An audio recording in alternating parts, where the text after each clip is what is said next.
दिल्ली के अंदर है और बहुत सारी ऐसी हैं जो नहीं है, इन लोगों ने कब्जा कर लिया। तो ये एक ऐसी चीज़ है जो ज़माने से चली आ रही है, कई सौ साल हो गए हैं वक्फ बाय यूज़र इस्तेमाल करते हुए वक्फ पे। तो इसमें पूरी तरह से हमें उम्मीद है कि इसमें हमें राहत मिलेगी। और दूसरा, जो नॉन मुस्लिम बोर्ड के अंदर आया है और जो इलेक्टेड प्रोसेस है उसको इन्होंने खत्म किया है। जैसे एमएलए इलेक्टेड था या एमपी इलेक्टेड था और मुस्लिम था, क्योंकि इनके पास तो है नहीं, तो इन्होंने जो है ये अनकॉन्स्टिट्यूशनल जो चीज़ें इसके अंदर रखी है। हमें पूरी उम्मीद है कि हमें इसमें जो है हमें पूरा भरोसा है और पूरे हिंदुस्तान को इसमें यकीन है कि सुप्रीम कोर्ट से हमें इसमें इंसाफ मिलेगा और राहत मिलेगी। ऐसा लग रहा है कि वक्फ की संपत्ति अब डी नोटिफाइड नहीं होगी, अंतरिम ऑर्डर उसी तरफ आता हुआ दिख रहा है। बिल्कुल बिल्कुल उम्मीद है। और जिस तरह से ये वक्फ की जमीनों को कब्जा करने के लिए ये एक्ट लाया गया है, उस पर कहीं ना कहीं हमें पूरी उम्मीद है इसमें राहत मिलेगी। ठीक है, लेकिन कोर्ट की तरफ से ये भी चिंता जताई गई कि जैसे दिल्ली हाई कोर्ट की जमीन पे भी वक्फ का दावा किया गया है, इस तरह के भी मुद्दे होते आए। मैं वहाँ चेयरमैन रहा हूँ, हमने अभी ऐसा कभी नहीं। देखिए, कोई भी आदमी खड़े होकर के मीडिया के अंदर कह दे, देखिए वक्फ की यहाँ पर दिल्ली के अंदर 1977 प्रॉपर्टीज हैं और सबका गजट नोटिफिकेशन है, वो सब जो है गजट में है और एरिया भी गजट के अंदर है। जबकि मैं चेयरमैन था तो हमने सारे केसेस जीते। अब जब इनका, जैसे मैं मिसाल देता हूं कि ये सारी चीजें अब उसके बाद जब मैं 2023 में चेयरमैन नहीं रहा, पद से हट गया, तो अब रेवेन्यू जो सेक्रेटरी है वो जो है उसको देख रहे हैं। तो शाही ईदगाह का मसला आया, तो शाही ईदगाह की जमीन को बाकायदा उसने एफिडेविट दिया कि हमारी नहीं है। एक नखुंजी मस्जिद है वहाँ, उसके अंदर मेहरौली के अंदर कई सारी दरगाहें हैं, उस पर उन्होंने जो है क्लेम किया। मैं कह रहा हूँ कि केंद्र सरकार या स्टेट अगर किसी जमीन को लेना चाहती है तो सीओ या जो डीएम को ये पावर दे रहे हैं तो वो उसको कैसे चैलेंज कर सकता है, उनके खिलाफ कैसे जा सकता है? सरकार के खिलाफ नहीं जा सकता। तो केंद्र सरकार ने एक नोटिफिकेशन जारी किया था 123 प्रॉपर्टीज का, और सारी जमीनें उन्होंने अपने अंडर ले ली थी। तो मैं, क्योंकि इनके अधीन नहीं आता, क्योंकि हमारी अलग सरकार है और ऑटोनोमस बॉडी थी, तो मैंने चैलेंज किया हाई कोर्ट के अंदर और सारी जमीनें वापस लेकर आए। एडमिनिस्ट्रेशन कंट्रोल जो है आज भी दिल्ली वक्फ बोर्ड का है और वो केस चल रहा है। अगर इन्हीं का होता, ये डिविजनल कमिश्नर जो आज है या जो सीओ है अगर आज है, तो आप उम्मीद कर सकते हैं कि रेवेन्यू सेक्रेटरी का या रेवेन्यू जो केंद्र सरकार यूनियन ऑफ इंडिया के खिलाफ वो चला जाता, कभी नहीं जाता। तो यही एक साजिश है इनकी कि स्टेट का ही आदमी इनका जो है सीओ, वो सीओ रहे, स्टेट का ही चेयरमैन रहे और डीएम को सबसे ऊपर जबकि रखा गया है। जबकि मैं यहाँ चेयरमैन था, हमारे जो ऑर्डर होते थे, बोर्ड के जो ऑर्डर होते थे, उसको जो है कोई सुपरसीड नहीं कर सकता, सिर्फ एलजी सुपरसीड कर सकता था। अब डीएम को चेयरमैन से और बोर्ड से ऊपर अगर आप बना रहे हो तो इसका क्या मतलब है, हमारी समझ में नहीं आता। अच्छा, सरकार के खिलाफ कभी प्रॉपर्टीज में आपको लगता है कि अब चली भी जाएंगी जिस तरह मामला है? क्योंकि अभी तक जो है वो 64-65 प्रॉपर्टीज जाती हुई नजर आ रही है हाथ से। देखिए, इन्होंने तो ले लिया था ना, 123 प्रॉपर्टी तो इन्होंने ले ली थी। एक नोटिफिकेशन जारी करके यूनियन ऑफ इंडिया ने कहा था कि वक्फ जो है इस पे कब्जा किए हुए, ये हमारी जमीन है। अगर मैं हाईकोर्ट नहीं जाता तो ये तो सारी जमीन चली जाती। एक अकेली अगर आप तिकोना कब्रिस्तान की बात करो जो 60 बीघे का है, अगर आप उसकी वहां पे मार्केट रेट के हिसाब से बात करो, अगर 7 लाख रुपया भी मानो तो 42,000 करोड़ की एक प्रॉपर्टी है। उसके राइट साइड में डीपीएस के पीछे 484 खसरा है जो 30 बीघे का है, वो इन्होंने जबरदस्ती ले लिया। जबकि 123 में स्टे चल रहा है, केस चल रहा है, ले लिया। लाल मस्जिद आपके सामने मिसाल है कि उसके पीछे की सारी जमीन कब्रिस्तान की ले ली, मस्जिद के पीछे की, और वहां बिल्डिंग बना दी। वो ट्रिब्यूनल के अंदर चल रहा है। माता सुंदरी रोड का कब्रिस्तान है, वो इन्होंने ले लिया। वो उसके रेवेन्यू रिकॉर्ड में सिर्फ यही तो था कि रेवेन्यू रिकॉर्ड में वो वक्फ का नहीं था, रेवेन्यू रिकॉर्ड में एलएनडीओ का था। तो आप ट्रिब्यूनल में हैं और हम हाईकोर्ट भी गए तो कहा ट्रिब्यूनल से जब फैसला आ जाएगा, तो ट्रिब्यूनल के फैसले को भी ये लोग नहीं मानते। तो कह रहे हैं हम कुछ नहीं लेंगे मुसलमानों के फायदे के लिए। अमानतुल्लाह साहब, अमित शाह ने ये कहा है पार्लियामेंट में कि हम कुछ नहीं लेंगे, आप कह रहे हैं तो यही लिख करके दे दे कि कोई डिस्प्यूट हो या कुछ भी हो, अगर वो पहले से वक्फ बाय यूजर यूज हो रहा है तो उसको हम किसी को टच नहीं करेंगे। एक नोटिफिकेशन ले आए वो। और मुस्लिम जो क्लोज हटाया इसलिए हटाया क्योंकि इनके पास कोई एमएलए मुस्लिम नहीं है, कोई एमपी मुस्लिम नहीं है। बाय डिफॉल्ट सरकार चाहे इनकी हो, अगर एमएलए कोटे से कोई भी इलेक्टेड, जैसे पहले था कि मुस्लिम इलेक्टेड था तो वो दूसरी पार्टी से आता, समाजवादी से यूपी के अंदर आता, दिल्ली से आम आदमी पार्टी से आता, कांग्रेस से हरियाणा के अंदर आता, महाराष्ट्र से कांग्रेस का आता, तो आरजेडी का बिहार से आता, तो बाय डिफॉल्ट वो मुस्लिम आता। और जब कुछ गलत करते तो वो अगर होता एमपी और एमएलए होता तो वो गलत काम नहीं करने देता। तो ये तो बाकायदा ये तो कॉन्स्टिट्यूशन के भी खिलाफ है। तो सारा का सारा इनका जो मसला है वो कॉन्स्टिट्यूशन के खिलाफ है और उसी पर जा रहे हैं। और आने वाले वक्त में अगर ये एक्ट इसके अंदर तरमीम नहीं हुई है, नहीं रोका गया, तो आने वाले वक्त में गांव के अंदर, देहात के अंदर बहुत सारी जमीन है जो ग्राम सभा के अंदर है। कल प्रधान खड़े होकर कहेगा कि ये तो इलीगल है, डीएम उसको रोक देगा, दफीना रोक देगा। दफीना रुकने के बाद उसके बाद वो केस चला जाएगा, उसके पास वो जमीन वक्फ की हो जाएगी और वो रेवेन्यू रिकॉर्ड के हिसाब से फैसला देगा तो वो जमीन तो चली जाएगी। और ऐसा हुआ है बहुत सारी जमीनों पर जो तिकोना कब्रिस्तान है वहां पर दफीना इन्होंने रोका है, लाल मस्जिद पर इन्होंने रोका है, माता सुंदरी रोड पर रोका है, एक जो है उत्तम नगर के अंदर जो फ्लड इरिगेशन की जमीन थी वहां के एसडीएम ने रोक दिया, हम नहीं करा पाए वहां पर। तो बहुत सारी जगहें हैं, हम कौन जाता फिरेगा। अगर कोई भी कंप्लेन करेगा तो कंप्लेन को अटेंड करके वो वहां पे दफीना रोक देगा, नमाज अगर मस्जिद होगी तो नमाज रोक देगा। तो वक्फ बाय यूजर में तो ये करेंगे, तो वो कहेंगे जितनी भी प्रॉपर्टी है, अगर वो 9 लाख प्रॉपर्टी है, 9 लाख प्रॉपर्टी में से एक भी प्रॉपर्टी को हम मुसलमानों से नहीं लेंगे तो मैं मानने को तैयार हूँ। हाँ जी ये ठीक कह रहे हैं, सच बोल रहे हैं, लिख कर दे एक एक प्रॉपर्टी का, क्यों नहीं लिख कर दे देगा। और क्यों जब आखिर में एक सवाल, आप लोग स्टे की उम्मीद से आए थे, लेकिन दोनों इंटरिम ऑर्डर से खुश हैं। जो इंटरिम ऑर्डर लगता है कि कल आ सकता है। देखिए पूरी उम्मीद है, अभी तो नहीं कहा जा सकता, कल के लिए छोड़ा है, तो अभी फैसला जब तक नहीं आएगा तब तक नहीं कहा जा सकता। बहस होनी है और इसमें सारे लोगों ने अच्छे से अपने पॉइंट रखे हैं और सारी चीजें समझ आ रही है। सुप्रीम कोर्ट ने जो मुर्शिदाबाद में हिंसा है या और बिल्कुल जो चिंता जताई है वायलेंस को लेकर सुप्रीम कोर्ट ने जो है वो ये तो गांव-गांव हर जगह गांव-गांव मजहबी, जब मस्जिद में आप जाकर के क्लेम दूसरे करेंगे, दफीना रोकेंगे, ईद की नमाज पढ़ने से रोकेंगे तो क्या होगा, वायलेंस होगा। ये तो पूरे मुल्क में फसाद कराने के लिए तो ये लाए, इनका मकसद ये है। इनकी रोटी, सियासी रोटी बगैर फसाद के सिकती नहीं है। ये तो आज बेरोजगारी से लोग परेशान हैं, महंगाई से लोग परेशान हैं, इसमें उलझा कर रख दिया सारे लोगों को। अब आप बताइए, कब्रिस्तान पर भी ये कब्जा अगर करेंगे, मस्जिदों पर भी ये कब्जा अगर करेंगे तो वायलेंस तो होगा, क्यों नहीं होगा। ये तो करना चाहते हैं, ये तो इनका मकसद है। तो सुप्रीम कोर्ट इसको देख रहा है और इसमें अच्छा फैसला आएगा। देखिए बिल्कुल कोर्ट कन्विंस हुआ और कोर्ट पहले से भी जानता था, ये बेंच पूरा समझती थी कि ये मामला क्या है।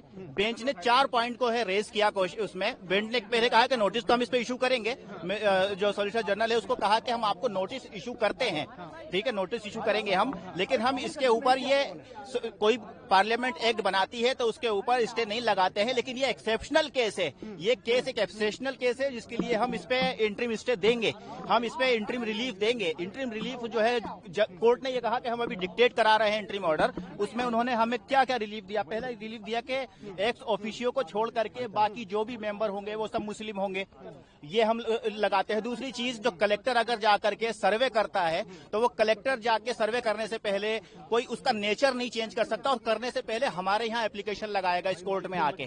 तीसरा ये उस कोर्ट ने कहा कि जो भी प्रॉपर्टी है, चाहे वो वक्फ बाय यूजर है या चाहे वो रजिस्टर्ड है, उसका डी नोटिफाई नहीं करेगी सरकार जब तक हम ये मामला नहीं सुन रहे हैं। तो ये चारों ही चीजें हमें चाहिए थी और यही चीजें कोर्ट समझ चुका और इसी चीज के ऊपर कोर्ट हमें जो है वो इंटरिम ऑर्डर दे रहा है। तो तुषार मेहता लिटरली गिड़गिड़ाने लगे कोर्ट के सामने कि हमें और सुन लिया जाए, हमें और टाइम दे दिया जाए, हमें कल के लिए रख दिया जाए। तो जज ने काफी रजिस्ट होकर के फिर हमने भी कहा कि ठीक है, आप इनको अपॉर्चुनिटी दीजिए, मिस्टर मेहता को आप सुनिए और फिर हम भी कल और कुछ सुनाएंगे कोर्ट को। और कल 2 बजे के लिए ये रखा गया है। अल्टीमेटली ऑर्डर पास नहीं हुआ है, जो ऑर्डर पास नहीं हुआ, लेकिन जजेस क्या चाहते हैं, कोर्ट कैसा सोच रहा है वो हमें पता चल गया और कोर्ट किस तरीके से फैसला, कोर्ट पूरा मैटर समझ चुका है, सेंसिटिविटी समझ चुका है और कॉन्स्टिट्यूशन कैसे जो है वो वायलेट हो रहा है वो कोर्ट समझ चुका है। अच्छा, नोटिस इशू किया गया है, कुछ इस तरीके की बात सामने आई है या कुछ एफिडेविट वगैरह फाइल करने को कहा गया है? नहीं, अभी क्या है, कल डिसाइड कोर्ट ने कहा कि अब मिस्टर मेहता हम आप नोटिस इशू करेंगे और आप जो है जवाब दे दीजिएगा। तो मेहता ने खुद कहा कि सर आप मुझे इशू कर दीजिए, हम 15 दिन में इसको सुन के 15 दिन के अंदर हम एफिडेविट ले आएंगे, डे टू डे आप इसको सुन लीजिए, आप स्टे मत लगाइए। जज ने कहा कि नहीं, स्टे लगाना जरूरी है, इंटरिम रिलीफ देना जरूरी है, because it's an exceptional case जी। तो कल हो जाएगा इंशाल्लाह। बाकी पिटीशन जो है मुजीबुर रहमान साहब, उसको कब सुनने की बात कही है कोर्ट ने? वो तो इसके साथ कनेक्ट हो जाएंगी। जज साहब ने ये कहा है कि जिसकी पिटीशन आज 11 बजे तक आ गई थी उसको आज सुना गया है। कुछ लोगों ने मेंशन की अपनी पिटीशन, उनको जज साहब ने नहीं सुना है, कोर्ट ने नहीं सुना उसको। वो नेक्स्ट जो है जब वो लिस्टिंग होगी, स्क्रूटनी पार करके जब आएगी तब उसको देखा जाएगा। कल 2 बजे? कल 2 बजे अपनी उनकी पहल सुने वो, और जिस इरादे से और जिस उम्मीद से हम लोग सुप्रीम कोर्ट में आए हैं, हमें बड़ी खुशी है और उम्मीद है कि कल फैसला हमारे पक्ष में होगा। आज भी जो इंटरेक्शन था, जो उनके तरफ से इनपुट था, बहुत पॉजिटिव था। हमें यकीन है कि जो कॉन्स्टिट्यूशन पे हमला हो रहा है उस पे रोक होगा। आप आखिरी क्या बोला, मतलब कल कंटिन्यू सुनना? कल उन्होंने कहा कि शायद 2 बजे का वक्त दिया है उन्होंने, कि आधा घंटा और सुनेंगे, जिनको और कुछ कहना हो, कुछ अपने पॉइंट्स रेज करना हो सुनेंगे, उसके बाद फिर वो अपनी जो जजमेंट है या जो फैसला है आगे का क्या कोर्स रहेगा उस पर बताएंगे। बहुत बहुत शुक्रिया, बहुत बहुत। I am Dikshita Gohil. I practice in Supreme Court and Bombay High Court. we have filed a petition against the Waqf Amendment Act 2025. We have filed the petition on behalf of TVK, Party President Actor Vijay, and we are being led by Dr. Singhvi.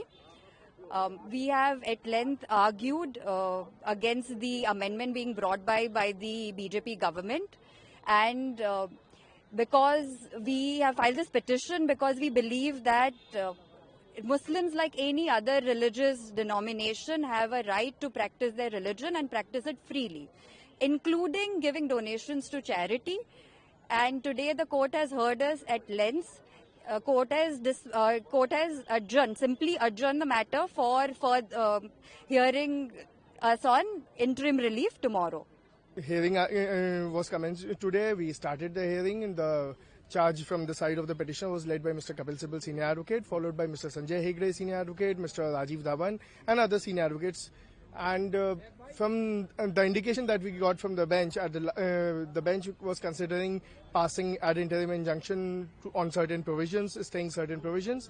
However, the hearing will continue tomorrow, and we will hopefully we'll get an opportunity to give a rejoinder to what the state has been saying.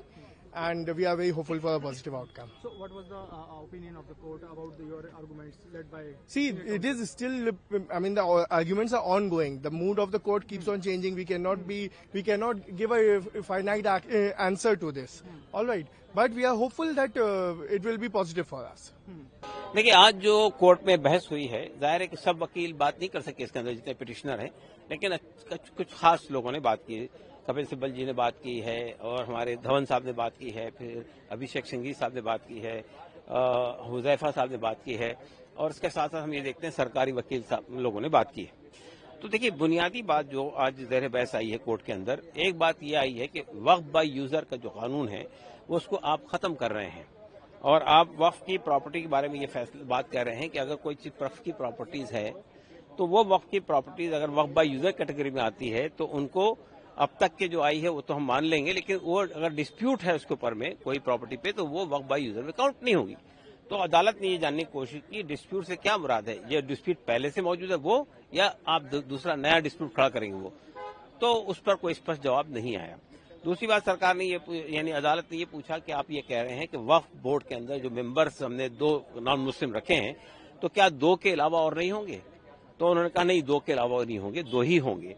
तो उन्होंने कहा ये कानून में तो ऐसा नहीं है, कानून ने तो पहले ये कहा था पिछले कानून के अंदर कि तमाम लोग मुसलमान होंगे 100%, लेकिन अब आपका जो कानून है वो ये कहता है 2 नॉन मुस्लिम होंगे, लेकिन बाकी लोगों की जो शर्त थी कि नॉन मुस्लिम होंगे, नॉन मुसलमान होंगे, वो शर्त आपने हटा दी है।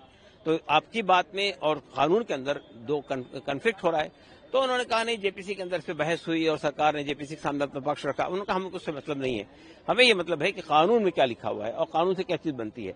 तो वो उन्होंने ये कहा कि हम इस पर अफिडेविट दे सकते हैं अगर आप चाहें। तो एक दूसरा मुद्दा था, वो भी क्लियर नहीं हुआ। तीसरा मुद्दा ये था कि जो सरकार का क्लेम होगा वो सरकार का क्लेम वक्फ ट्रिब्यूनल नहीं तय करेगा, बल्कि वो पहले कलेक्टर की बात थी, अब डिजिग्नेटेड ऑफिसर की बात है। तो सवाल ये पैदा हुआ कि भाई डिजिग्नेटेड ऑफिसर अगर सरकार अपॉइंट करेगी और क्लेम करने वाली भी सरकार है तो वो किसके हक में पक्ष में फैसला करेगा, तो वो चीज भी क्लियर नहीं हुई अभी।